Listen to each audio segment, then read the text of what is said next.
Hey everybody, hi, good morning. This is me, Darius Anucauskas from Markets.com. Look, this is a quick video preview for the webinar, which is going to happen in a few moments, where we're going to talk markets, and there is a lot to talk. We had one of the worst weeks in the US indices, but China is showing the way. So we'll have a look at that one, what's happening there. Also, gold is almost there, as it says in the heading of my video. Yep, it is almost there. And where do you think it is? Well, it's almost getting closer to that 3,000 mark. So look, about all this and a little bit more in the webinar, in the upcoming webinar. So stick around to remain tuned in. Yep, that's the word that I'm looking for. Stay tuned. Of course, ask questions if you wish. And yeah, I'll see you there.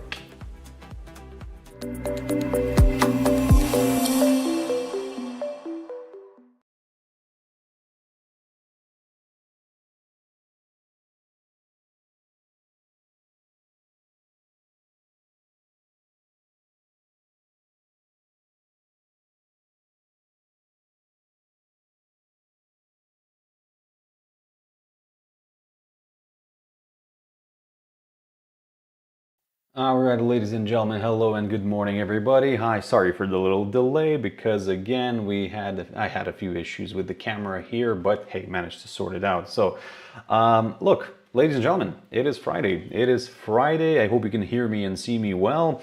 I hope we've made it. Let's put it this way: we've made it to Friday because again, what a week we had, in my opinion, in terms of trading. And yeah, I mean, that was like, wow.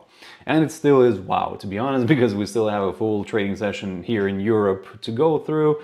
Also a full trading session to go through on, or not on, in the US. So look, before we jump any further, as always, quick mentioning of our risk disclaimers. So yes, the content we produce does not constitute investment advice or investment recommendation and should not be considered as such. This material should not be taken as an invitation to acquire any financial instrument or product. I'll give you a few seconds to read the rest. I'm just gonna do my usual good morning in the chat room. Good morning, good morning everyone. So yes, so ladies and gentlemen, as always, feel free to ask questions if you wish. If you, let's say, if you're watching this one as a recorded session, then feel free to kind of leave a comment below after, after the video kind of is there. Okay, look, also just a quick mentioning of our Markets.com. Why is it everything shifted today? Honestly, the screen shifted, the camera is not working. It is, I mean, I think that my computer is already ready for the weekend, so there we go. Look, quick mentioning of our Markets.com website, which you can always check out for more information about us. If you have any questions, reach out to us. We'll be more than happy to assist. So look, as I said, yes, like I said, feel free to ask questions if you wish. I mean, the chat is yours. And yep, let's see what's happening with the market. Let's see what's happening, how we are ending the week so far. So Nikkei 225. I'm looking at the cash index here, and as you can see, I mean, we're seeing a boost back up in general.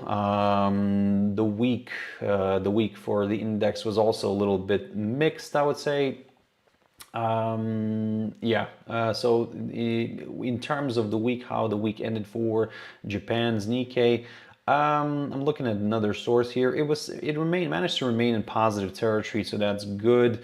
So it closed in positive territory, so okay, a little bit fractionally, I would say. And but looking at the cash index here, we're pushing back up because again, we're getting some positivity from Asia, from China specifically. So I'll get to that in a bit when I'll jump into China 50 index. But for now, looking at this picture from the technical side, well, what can I say? We dropped below the lower side of the range here, and we remained below it. What I said to you before, that if we do fall and stay below that area, I'm going to lean a little bit more towards the downside. And look, I will say the same thing. Excuse me. I'll say the same thing. While we remain below the lower side of the range here, I'm going to continue targeting the downside. For me, the upside scenario could come on a break of this downside line within that previous range formation. If I can get that move, and if I can get that pop above the 38,260 zone, 70, somewhere around here, then yes, great, more buyers here could join in. Now, look, in terms of economic data, Friday today we didn't really have much. Again, from Japan, it's mainly the UK. I'll jump into that one, but in general, next week that's when the excitement could come in for Japan. Do I have Japan? Yes, I do have Japan here. So yes, basically the event that we're looking at is going to be on Wednesday, and that is the BOJ, long-awaited BOJ interest rate decision. Now, of course, as we know, the bank is really in the mood to go and hike, but at this point, I think that they might stand pat and just kind of remain with that plus 0.5% interest rate. So hey, let's see, of course, if they're going to stick to that rule, but I think that the market is already pricing that in, so I think that other factors will be, important, unless kind of the statement that's going to come with the BOJ interest rate decision. Maybe they will just say, hey, we're really eager to go in hike, and that could actually play out negatively a little bit for the index here. Okay, we'll keep an eye on it, but for now, I think that the market is pricing that in, and other factors are playing in, like the trade wars, which are playing in right now here into the game, into Nikkei 225. So I think those are you need to keep an eye on those. So and from the technical perspective, as I said before, if we do stay below that 37,269.70 zone here, then yeah, I'm gonna remain still somewhat bearish. China, let's have a look at China, ladies and gentlemen. Boom. Boom, boom, explosion. Look at this. I mean, this is fantastic. 13,000. We've cleared my target. I talked about it, and this is where the beautiful part came in. It managed to reach my other target, the 13,716 zone, marked by the high of the 30th of December. And look, what can I say? For now, everything is somewhat positive, and everything is looking quite good, I would say. I mean, look, the positivity is kicking in from China's PBoC, where the People's Bank of China kind of pledged to go for more rate cuts, and this is kind of helping out here the stock market, because again, this is this measure is in support of the stock market, because with the ongoing kind of trade war issues, and this whole tariff wars and stuff. Look, it was kind of expected in a way, that they had to come up with something. If the government cannot, let's say, do much, let's say, right, then, well, to be honest, it's only the central banks, and central bank is the tool that can kind of in a way come and save the day, and that's what everybody's waiting for, for next week's Fed decision, which is coming out on Wednesday, as well as the BOJ. So, but I'll get to that in a bit. But here, look, we had a nice move here to the upside. All indices are Western indices are kind of moving lower, apart from Germany, but this one is popping nicely to the upside. So I said to you before, and I'll say it again, I'm quite positive on the China market, and despite all these tariffs and everything like that, I think though that market presents some nice opportunities or could present some nice opportunities. And well, to be honest, we're seeing that already. Now let's have a look from the technical perspective, because I'm really in the mood to draw this trend line here. There we go. So that roughly, so basically this initially could be the target. Okay, look, don't get me wrong, this is a very tentative line. It really depends on how you're going to draw it. Maybe we draw it this way, maybe we draw it a little bit lower, but either way, it's the area that I'm targeting, and I think that that could present itself with some nice opportunities here. So I think that this is what I'm going to target for now, although I do like the 14,192 zone. I do like the area slightly above that, which is this, the highest point of November of 2024. And for now, I would say this way, that we're getting a nice little hold up near this 13,716 zone marked by the high of the 30th of December. If we can clear it, I'm going to go further north. If by any chance we are starting to see reversals here back below the 13,500 territory, this breakout point which I had talked about previously, that's where we will kind of consider maybe a little bit of a retracement back down again towards my EMAs. And then we'll go from there. Dow Jones Industrial Average, looking good, looking very, very good here, and well, looking good for the bears. Look, I mean, this is what I wanted to show you. This is a weekly drop, 4% in a week. I mean, this is for Dow. I mean, that's quite a lot, I would say. But most important, look, I talked in the beginning of this week, I said to you, and actually, let's start from last week. Last week I talked about, I said, look, keep your eyes on the lower side of this range where we are, right? And this, this little area. So keep your eyes on it, because again, that could be, a nice good target, tick.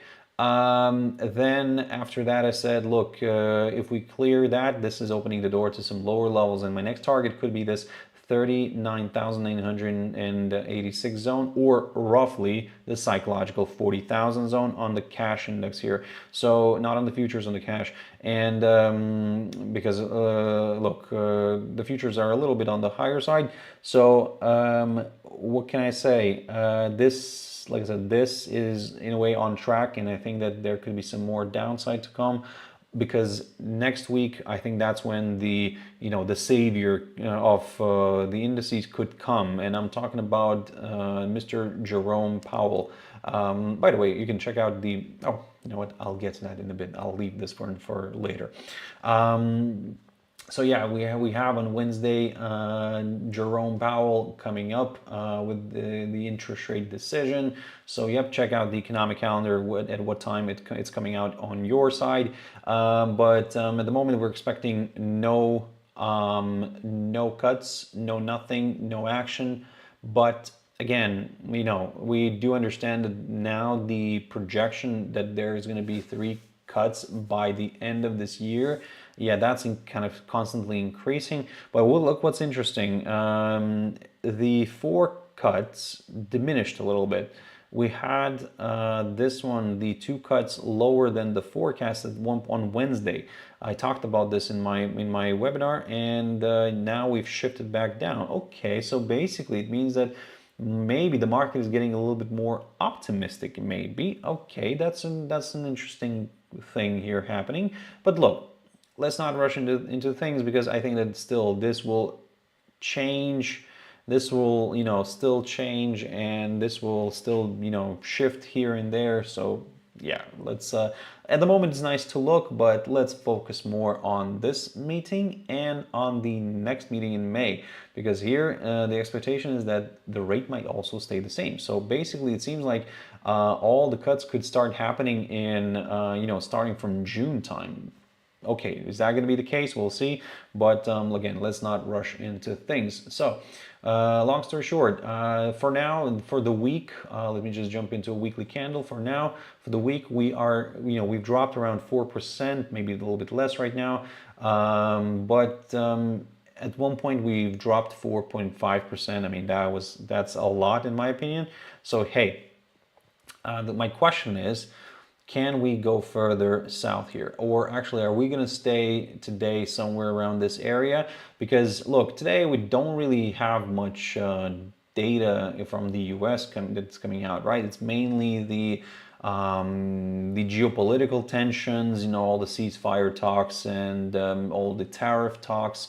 So that's what I'm saying. So today we from the US, we have the Michigan consumer sentiment here, the preliminary number, but that's kind of it. So it's more of a political game, I think, right now, and we're watching that one carefully. So in a way, don't be surprised if we suddenly don't see huge activity today, because maybe the market is just so tired that, you know, everybody's so tired and everybody's just saying, you know what, let's leave it because we're going to get some more action, you know, next week. And to be honest, I think that's a good approach because if you were, let's say, on the sell side for this week, you're enjoying the moment, right?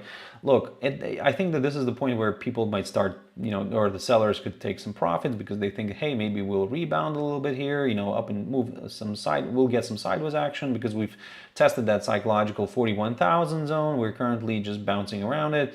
And yeah, maybe, like I said, maybe the most important thing will come in next week, because next week I think we have a central bank showdown where we have the BOE, we have the BOJ, we have the, you know, the Swiss National Bank, if I'm not mistaken. Let me just double check. Yeah, I think that is the case here. So yeah, like next week, like I said, it's more of a action filled week. And let me just, Monday, nothing. Yeah, we'll have the Canadian CPIs as well coming out on Tuesday next week. We have the BOJ, yes, on Wednesday. Where's that BOE? I think that's coming up on Thursday, if I'm not mistaken. Is that correct? Yes, the BOE is coming out on Thursday.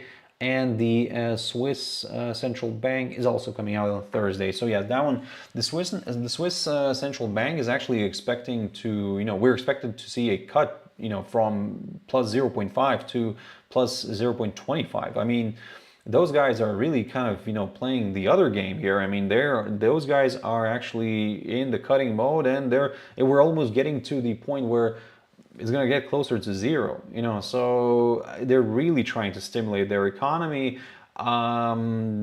They're experiencing some issues, maybe some trade issues, but hey, I think that so far so good, and I think they're trying to increase lending. Maybe that's what the problem is in there. You know, they're trying to stimulate that economic growth. So look, anyway, either way, what I want to say, I want to say that for now, looking at this picture here on the Dow, like I said, I'm very careful today. I might still see the index oscillating somewhere around that 41,000 zone. And yeah, if by any chance, honestly, like this is going to be quite interesting. If by any chance this one really rallies and kind of ends the week above the 41,500 or let's say 41,560 or 41,700, like let's say above that area, I mean, wow, that would be quite spectacular, I would say. You know, that would be a really nice false breakout for here on the weekly chart, and this would show that, you know what, maybe we're not really ready to go lower. I mean, again, that's I think that's somewhat of an extreme moment, judging from the events that are happening, judging by the events that are happening this week, but anything's possible if, like I said, if this somehow, I don't know, it has to be a miracle of some sort that this one pushes back above this territory today, above this 41,700, then hey, maybe I could examine the upside scenario going into next week. S&P 500, I mean, this one, look at this, weekly. This one did lose almost something as last week. Last week was a downer. This week is also wrong tool. There we go, that's the one. So yeah, last week was a bummer. This week is also somewhere like around 3% loss so far.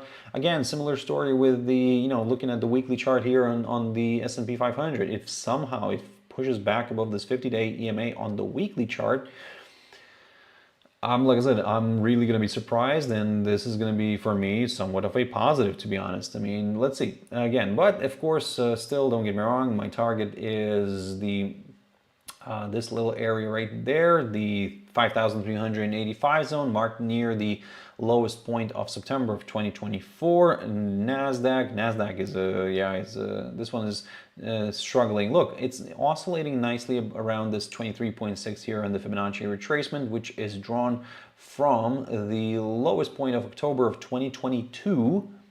That's how from where I'm drawing this one, because that's where the reversal happened, and look how much we rallied, and it's drawn to the current all-time high, which was reached back in the middle of February.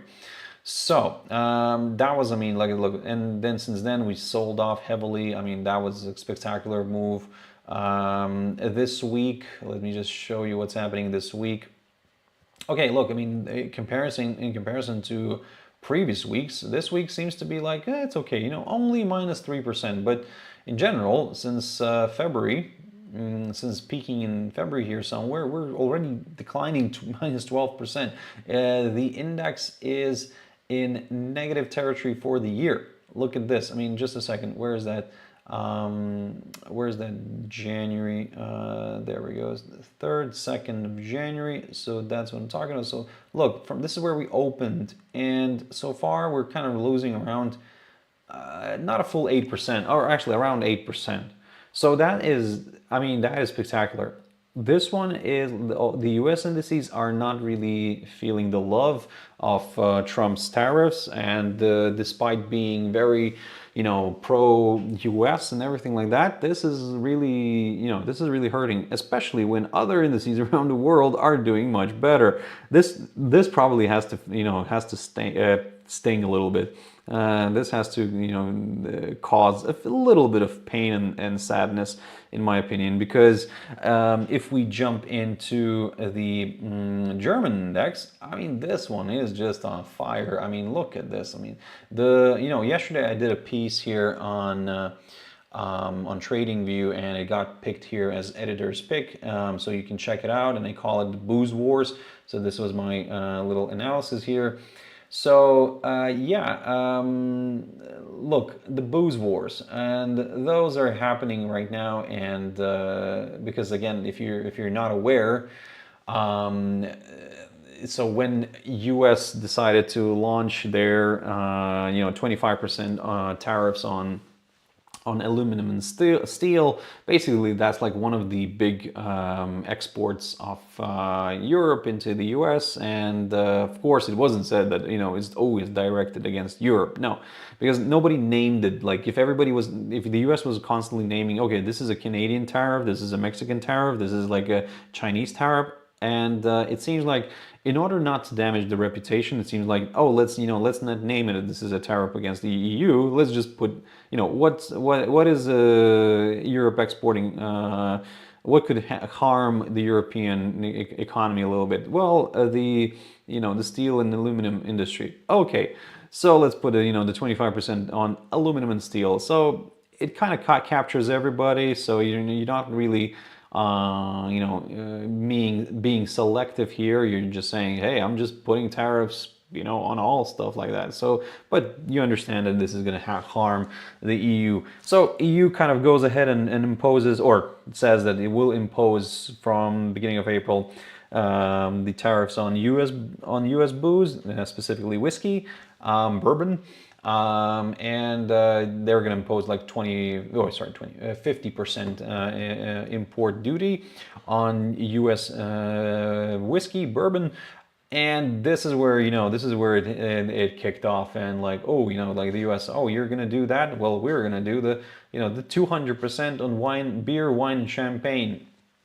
And let's go, you know. So again, this will take effect if EU goes ahead with that. So there's still, you know, there's still talks. At the moment, we're just barking, you know, everybody's just barking at each other.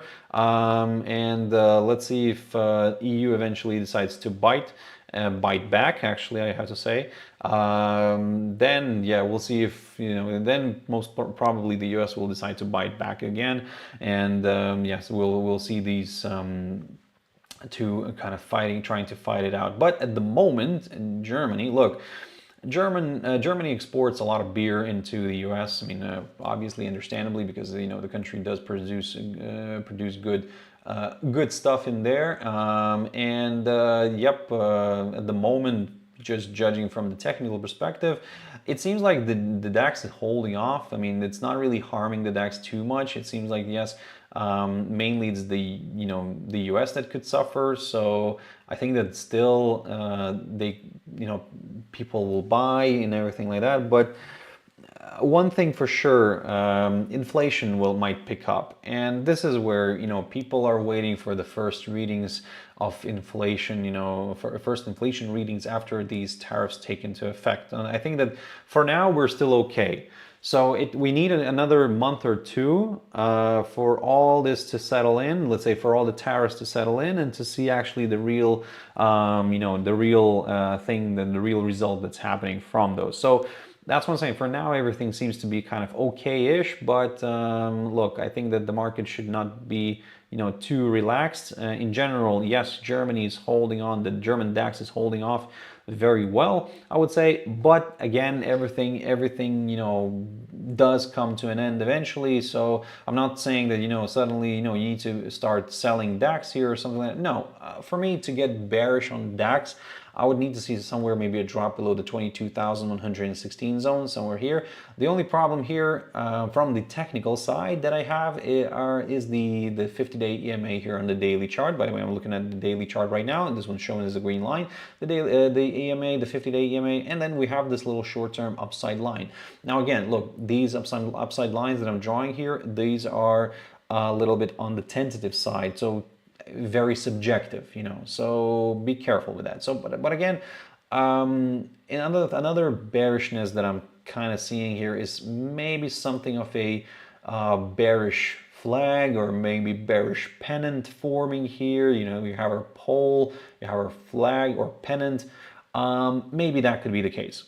So that's what I'm saying. Let's not rush into things. If we do pop back above the 22,850 zone here on the cash and we stay above it, I'm going to consider a move higher. I'm going to consider a move back up here towards the 23,000, this all-time high again. And I think that could be a really good target to keep an eye on. But again, for now, it's if you're not really comfortable with this, I totally get you. But don't forget, like I said, at the moment I'm considering this to be somewhat maybe of a bearish, like I said, either flag or pennant, something like among these lines.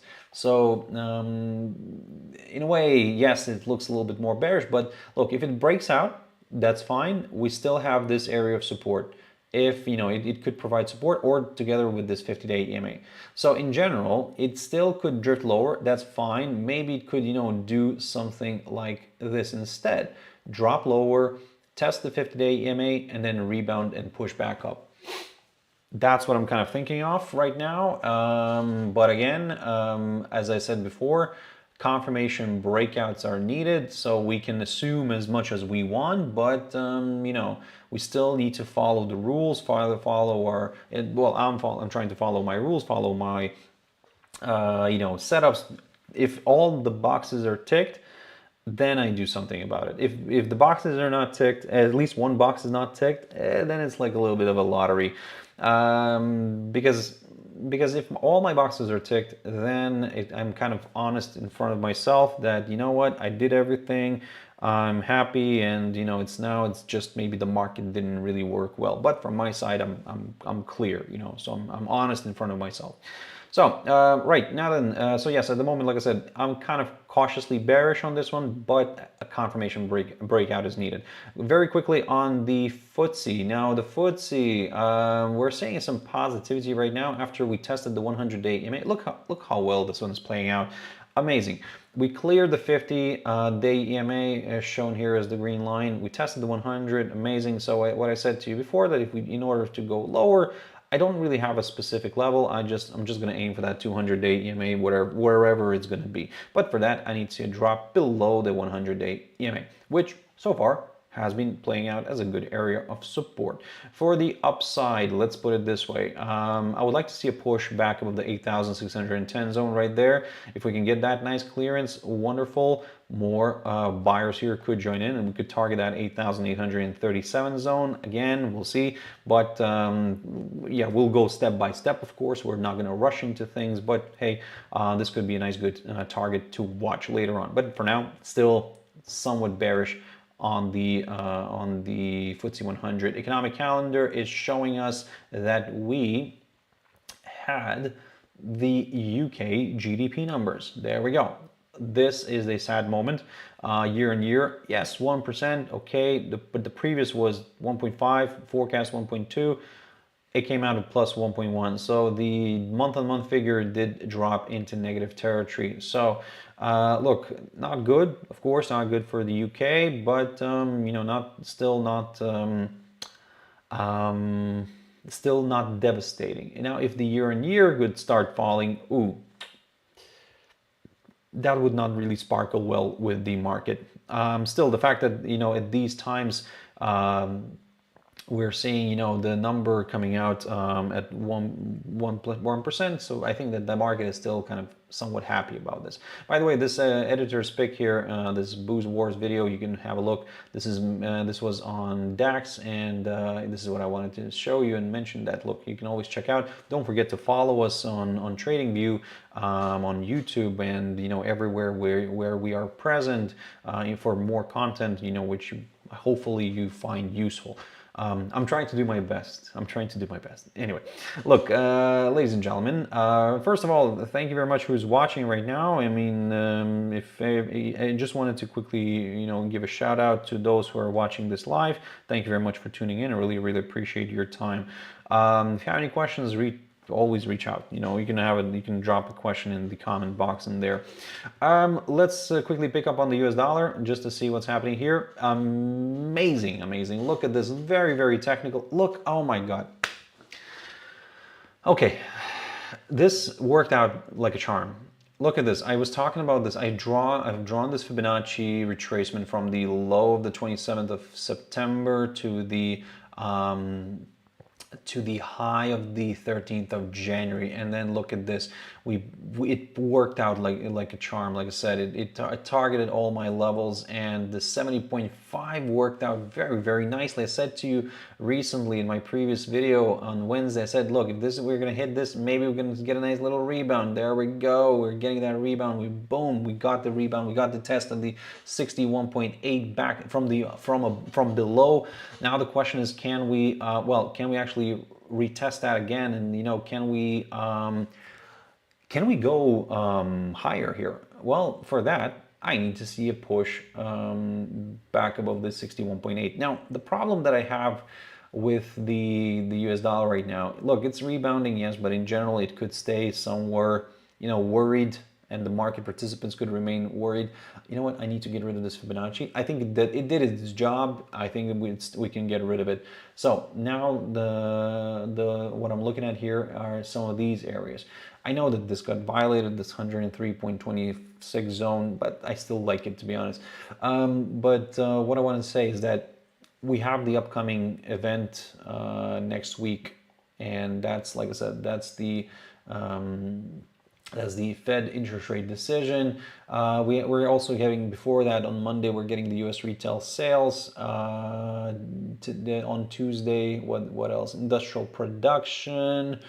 Yep, and then yes, on Wednesday we're gonna get that EIA crude oil stock. Okay, that's oil related, but the interest rate decision is going to be the most important one to watch. So the dollar index in general, because we're expecting a cut, in a way the market should say, you know what, it's going to be we're expecting no cut. We're expecting cuts by the end of the year, but we're expecting no cut in this meeting, in this March meeting,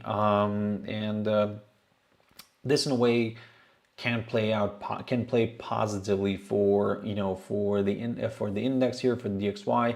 Maybe we could see that nice little, you know, rebound back to this 200-day EMA. So at the moment, I think that this will remain subdued. I mean, I think it will stay somewhere just like oscillating around this area, but going into next week, look, I think you need to be very careful here. Maybe we could see that rebound. Let's see, unless we start seeing the rebound earlier. So if we don't see the rebound before the meeting, I'm leaning towards a rebound maybe after the meeting. We'll see. Again, this is a little bit of a projection here from my side, but hey, maybe this could play out nicely.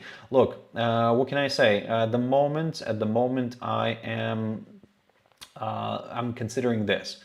And this is like maybe a little bit of a long shot, but hear me out. So maybe we could see a bit of a larger correction right now back up. Maybe we could see a test this 104.3940 zone.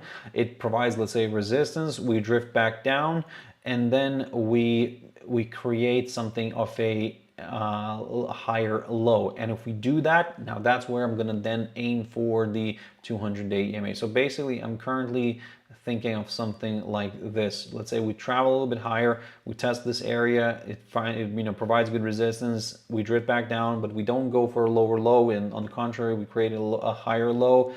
Now that's where it's going to be quite interesting. And maybe, like I said, if it all happens before the meeting, then yes, I mean, maybe we could see, that nice reaction to the upside. Of course, don't get me wrong, somebody might say, but hey, what if the the Fed remains that really hawkish and really eager to go and cut rates? I think that given that we already had a decline, maybe the dollar could say, the bulls could say, you know what, yes, once we see those cuts, then we will react, But at the point right now, we're not seeing those cuts, so let's not over speculate too much. Let's go with the flow, and yeah, yes, I think they might take it as a little win, that meeting as a little win. So maybe this way. Again, I might be wrong. I will maybe reiterate everything on Monday or on Wednesday next week in my webinars. I'll pick up on that, of course. Maybe I'll change my opinion. We'll see, depending on how everything shapes up. But again, at this point in time, I'm thinking this way. I might be wrong. Like I said, let's see how this is going to play out. Sorry, my throat is getting, it's getting drier and drier. Look, let's jump into the Forex world very quickly, because I think that I already covered a lot of fundamental stuff. Let's see what's happening here on the technical side. AUDUSD, I'm just going to stay with the same analysis. My preferred upside scenario here is, well, on a pop above the 0.6330 zone, yes, I'm going to aim for some higher levels there. But then I have this 100-day EMA, which is a little bit in the way. So in general, with the AUDUSD, it's not really very clear here. It's more of a, it's a little bit of a tricky one, I would say. Way too many obstacles on the way higher. But if we clear all those, hey, this could be quite interesting. But again, like I said, if the US dollar is going to pick up pace next week, then maybe we could actually start considering this scenario, a drop below the 0.6186 zone. Again, we'll see. A quick update on AUDJPY. There is a little bit of improvement in our risk on, risk off monitor here, which is the AUDJPY, and we're seeing, risk on kicking back in. So that's where, like I said, that's where I'm thinking where the indices could, maybe recover a little bit today. Again, just just to take for the sellers to take their profits off. So that's why maybe we're seeing AUDJPY right now pushing back up. But again, for me to get confident or positive on this AUDJPY with some higher levels, then a break of this downside line and a push above the 50-day EMA would be needed. NZD/USD, ooh, looking like a nice bullish flag. Let's see if this is going to work out or not. But again, the fact that we're holding above the 50-day EMA, that's a great thing. That's a nice positive. But still, you know what? It looks like a somewhat of a bullish flag, but still my preference for the upside is somewhere from around here, from around the 0.5771 zone, because at the same time it could clear the 100-day EMA and the highest point of February. So, and then yeah, I'll get a little bit more excited with the upside. USDJPY.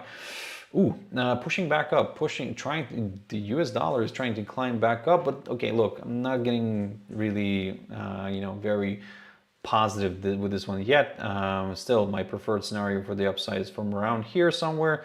And if we can get a nice clearance of this downside line, then hey, wonderful, more buyers could join in. For the downside, a drop below the 147.20 zone right there could do the trick for a few more sellers.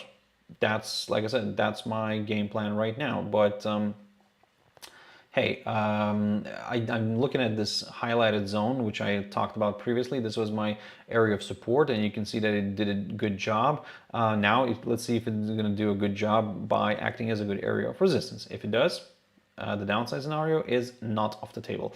USDCAD. Now, this one is really talked about, because look, this week, right? I mean, where's that? Where's that Wednesday? So this week, basically, we got on Wednesday, we got the interest rate decision. They dropped the rate by 25 basis points. The USDCAD here initially strengthened, but then devalued, and now it's like strengthening again a little bit. I think it's right. Look, I think the rate didn't really matter in my opinion, because everybody knew already that, and I think that there's going to be more cuts to come, and I think that the market is just, you know what, let's adjust to this, and let's take it as a given. It's no longer surprising us. What surprises us is the price of oil, which I'll get to in a bit. So for now, this one, like that, well, let's react to what's happening in the oil market. At the moment, what I'm seeing here is that 1.4466 zone is providing good resistance. A nice good pop above it, a nice good pop above the 1.4542 zone here could do the trick for a few more buyers. For the downside, I need to drop below the 1.4279 zone here, and then I'll go from there. Let's jump into US dollar against the Swiss franc. Similar story as with the DXY, nothing major. These are the areas that I need to see here a break off in order to go either higher or lower, at least in the near term. But with the upside, my problem is that, well, this is a little issue, little problem. So maybe, you know, also a break of this downside line could be nice. Again, it's something to keep in mind. Something maybe, you know, you have a different view on this, but my view right now, if it's not, you know, this is what it is. At the moment, maybe we're seeing just a little correction before another possible leg of selling, but for the downside, I would like to see a drop below the 0.8757 territory first. Let's jump into Euro USD very quickly. Yep, seeing a bit of a retracement, that's fine. We had a beautiful test of this 1.0936 territory. I was talking about this one from Monday, and boom, we tested it. This was this is the highest point of November of 2024. So in a way, that becomes our barrier for the upside. If we get a nice clearance of that barrier, amazing, I'll go for some higher levels. For the downside, I would like to see a drop below the 1.0760. If we can get that move, amazing. I will consider a bit of a larger retracement back down towards these EMAs. I don't have a specific level. I'm more aiming for the EMAs. EUROJPY, just a quick update, so a bit of a roller coaster ride. Okay, so look, a clearance of these two trend lines, tentative trend lines, is required for me in order to go higher. At the moment, we're struggling with the 200-day EMA, so hey, what can I say? At the moment, I'm watching these EMAs as well, together with the downside lines. Euro Aussie, I talked about this one, and look at this, looking good. Basically, the Fibonacci, I've drawn this one. Look, we cleared the highest point of 2024 recently, and look at this, we traveled higher, we tested, and now we're resting, and now we're testing the highest point of 2024 from above. So it's acting as a good area of support, and it's also around this 23.6. So everything's working out nicely. This idea worked out. I talked about it a while ago, and yep, this rebounded nicely. So hey, now the question is, can we see a move lower, below that 23.6? Well, that could be quite interesting, to be honest. If we do, then my next target is the 38.2 here, near the 1.70, kind of 12 zone-ish, and we'll go from there. Very quickly on GBPUSD, of course, yes, this one is stuck right now. This one's, you know, not really moving much, but it's sitting above the 61.8. So that is still somewhat okay for the bulls, I think. Look, there is still a chance to go this way. So look, if we stay above this 61.8, and that's roughly around the 1.29 kind of, what is it? 1.2923, something like that. Yeah, roughly. If we continue to trade above that, look, my next target is still the psychological 130 zone. Slightly above that, I have the 70.5 here on the Fibonacci extension retracement near the 1.3040. Good target as well. But first, let's deal with the psychological 1.30 zone. I'm still aiming for that one. Okay, ladies and gentlemen, let's jump into the commodity world. Gold. Look at this. Gold is on fire. A new all-time high today already again. 2,993, almost 94. What can I say? What can I say? I have thrown out an idea here. Let me just go in our ideas here very quickly. I've thrown out this idea here on gold. Where was that?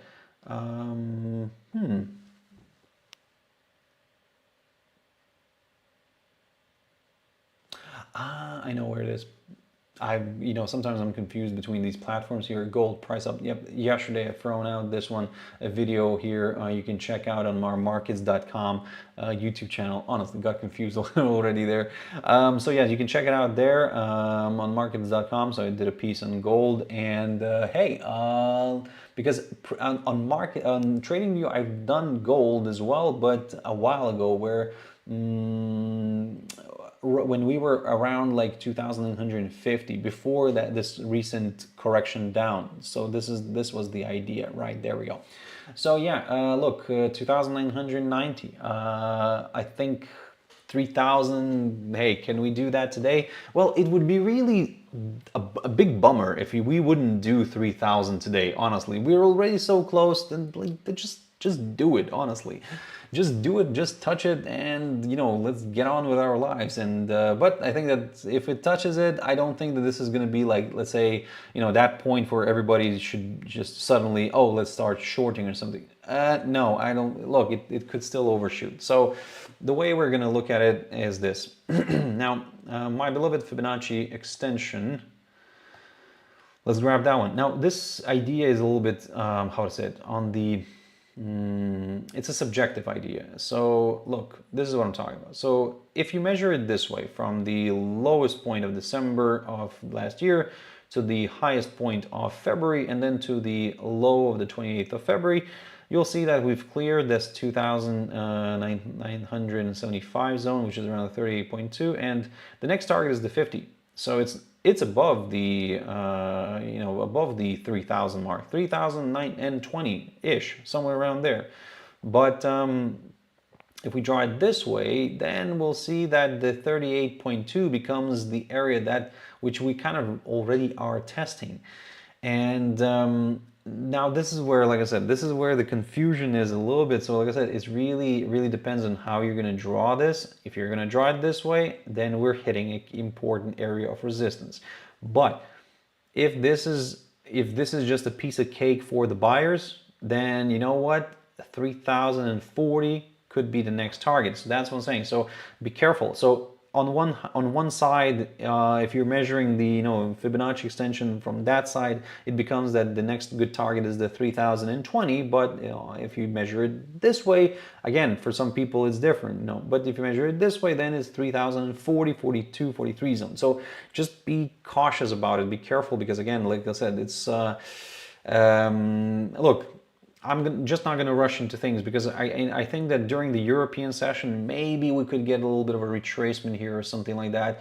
But when the US session kicks in, after like maybe an hour or something like that, maybe we could see some action here, some buying action. But again, it's just a theory, just a thought. I don't know. Again, we'll see, because at the moment, I'm targeting that 3,000. Like I said, it would be a real bummer if we could not reach the 3,000 today. I mean, come on, it's like, it's already there. It's the end of the week, we got the explosion here. I talked about this, on Monday. I said, look, keep your eyes on this little range. I said, keep your eyes on the upper side of the range. There we go. We got a breakout. Everything worked out perfectly. So, like I said, everything is just working out nicely. Just let's not ruin the day, and let's not ruin the week. Give us the 3,000, maybe a little bit above that, and if you're giving us something above that, then let's say 3,020, 3,040. That's something that I'm really careful about, and I'm curious. I'm going to be very curious about. So, like I said, for now, just observing the price action here, and don't be surprised if we do get a little bit of a retracement back down here. If we do get that, that's okay. That's nice. But hey, for now, I am looking at this very carefully. 3,000, like I said, it's on the way.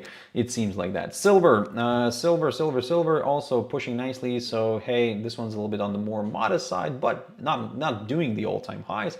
in general for this one, for silver, let me just get maybe a bigger chart, the trading view chart here. So for silver, silver's all-time highs are somewhere here, you know, like around, so it's still doable.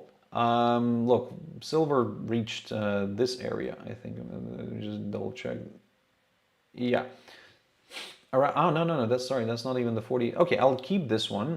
But the 48, 49, almost $50 mark it reached at some point. So in general, it does present itself with some nice opportunities. In a way, if we're thinking that it might travel back here, back to these, you know, the 48, 48s, 49s area. So that is, like I said, that becomes quite an interesting metal to keep an eye on.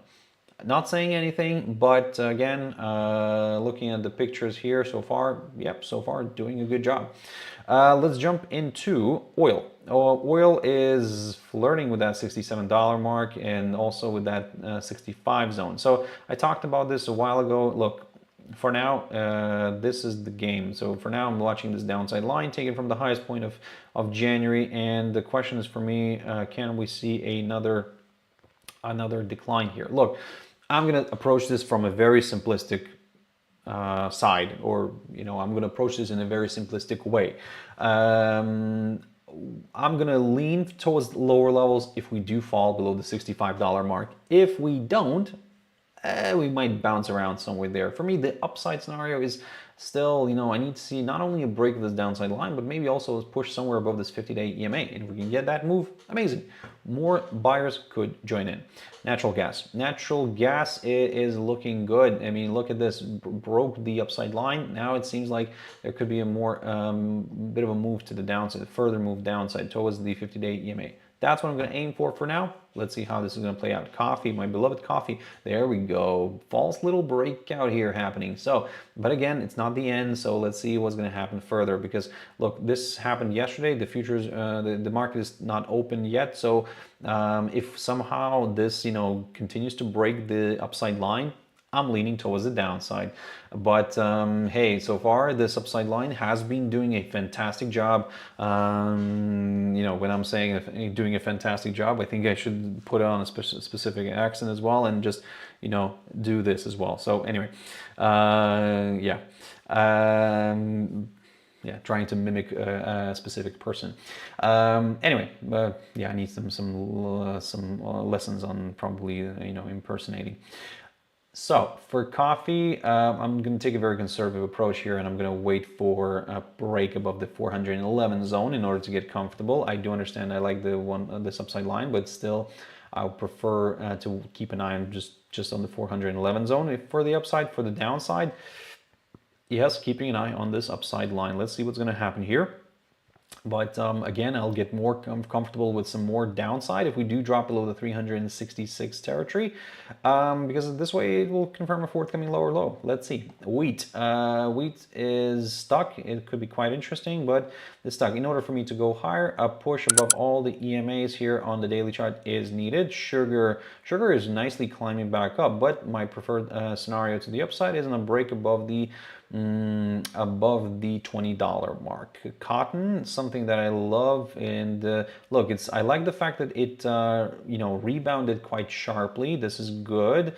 We're currently resting near the EMAs, so okay, that's absolutely fine. But look, the positivity could come if we do start pushing somewhere above this territory, I would say, this 69 zone, and if we do climb above it, hey, I would say, yeah, somewhere around the 69 level. If we do climb above it, then I think this could, you know, shift the trajectory a little bit. Like I said, it does. I do like to look at these commodities because, again, these sometimes present themselves with nice opportunities. But if we continue to struggle to overcome these EMAs, some of these EMAs like the 50 and the 100, then yeah, maybe, you know, another decline here could be possible. But with a decline, then I'm going to be curious to see if we're going to hold somewhere above the 65 zone, if we're going to stay somewhere above that. Let's jump into for dessert, as always, let's jump into the crypto world. Bitcoin is still resting on the 200-day EMA, not the most exciting here, I would say. So, hey, yeah, I'm just going to continue observing the price action because, again, it's the we're oscillating around the 200-day EMA. If we do fall and stay below that 200-day EMA, I'm going to lean a little bit more towards lower levels. Bitcoin Cash, this one's interesting. I like this one, really, honestly. Look, this one is declining, and what's interesting here is that still it's somewhat resilient. It's not really forming lower lows. That's the thing. Yes, we're seeing a decline, a sharp decline, but still it's above this little short-term upside line taken from the low of the 25th of February. So yeah, I mean, look, it's not really, like I said, something to worry yet. If it starts falling below the crossroads of these two trend lines, then yeah, that's where I'm gonna get a little bit more bearish. Ethereum is my 1,500. Yeah, getting closer. Slowly we'll get there, I think.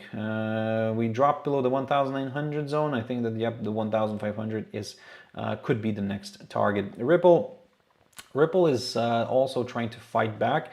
We remain above the, you know what, I think at this point, remove all the drawings. I'm gonna keep an eye just on the EMAs at this point, because it's getting a little bit messy. We're stuck in between the 50 and the 100. So look, I'll get more excited with the upside if we do push above the 50-day EMA. For the downside, a drop back below the 100-day EMA could open the door to some moves towards the 200-day EMA. Litecoin, one of my beloved ones, we are approaching again this upside line. Ooh, that's interesting. So if we clear this upside line, look, I think that there could be an opportunity for some more downside. Let's see. And finally, Dogecoin still remaining inside the falling channel pattern because we climbed back into it, but still near the lower side of the falling channel. We're not really moving even towards the midpoint, not to mention the upper side, you know, but midpoint, we're not really even moving there. So we're watching this one carefully.